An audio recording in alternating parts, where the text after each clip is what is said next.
श्री कृष्ण भगवान विष्णु के 8वें अवतार हैं, जिनका जन्म द्वापर युग में हुआ। भगवान कृष्ण का जन्म पुरातन पंचांग के अनुसार भाद्रपद महीने के कृष्ण पक्ष के अष्टमी तिथि को रोहिणी नक्षत्र में हुआ था। वे वसुदेव और देवकी के पुत्र थे, परंतु उसका पालन पोषण गोकुल के यशोदा और नंद ने किया। भगवान श्री कृष्ण को गोपाल, कन्हैया, केशव ऐसे अन्य नामों से भी पूजा जाता है। उनके जन्म से जुड़ी एक कथा भी प्रचलित है, तो आइए सुनते हैं ये कथा। द्वापर युग में भोजवंशी राजा उग्रसेन मथुरा में राज्य करता था। उसके यथायथी पुत्र कंस ने उसे गद्दी से उतार दिया और स्वयं मथुरा का राजा बन बैठा। कंस की एक बहन देवकी थी, जिसका विवाह वसुदेव नामक यदुवंशी सरकार से हुआ था। एक समय कंस अपनी बहन देवकी को उसकी ससुराल पहुंचाने जा रहा था।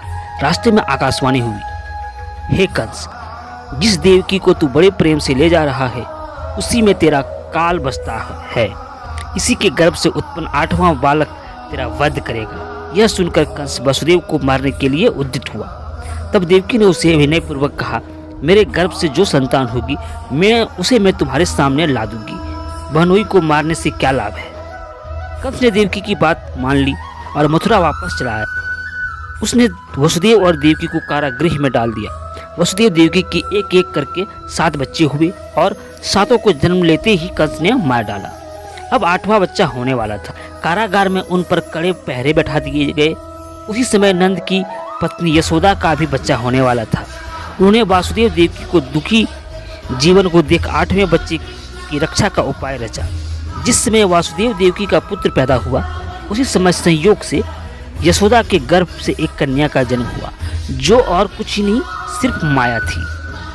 जिस कोठरी में देवकी वासुदेव कैद थे, उसमें अचानक प्रकाश हुआ और उसके सामने शंख चक्र गदा पद्म धारण कर चतुर्भुज भगवान प्रकट हुए।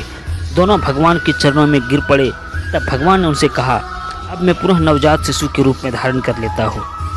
तुम मुझे इसी समय अपने मित्र नंद जी के घर वृंदावन भेज आओ और उनके यहाँ जो कन्या जन्मी है उसे लेकर कंस के हवाले कर दो। इस समय वातावरण अनुकूल नहीं है, फिर भी तुम चिंता न करो।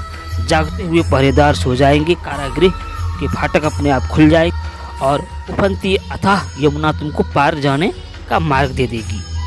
उसी समय वसुदेव नवजात शिशु रूप श्री कृष्ण को सूप में रखकर कारागृह से निकल पड़े और अथाह यमुना को पार कर नंद जी के घर पहुंचे।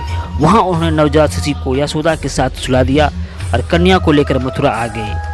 कारागृह के फाटक पूर्णतः बंद हो गए। अब कंस को सूचना मिली कि वसुदेव देवकी को बच्चा पैदा हुआ है।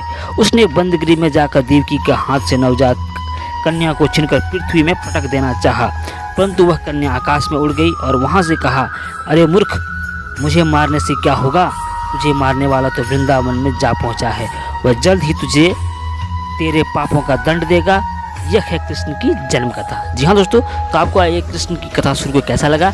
अगर आपको अच्छा लगा हो तो प्लीज़ वीडियो को लाइक करें। अगर आप चैनल में नए हैं तो प्लीज़ चैनल को सब्सक्राइब करें। धन्यवाद।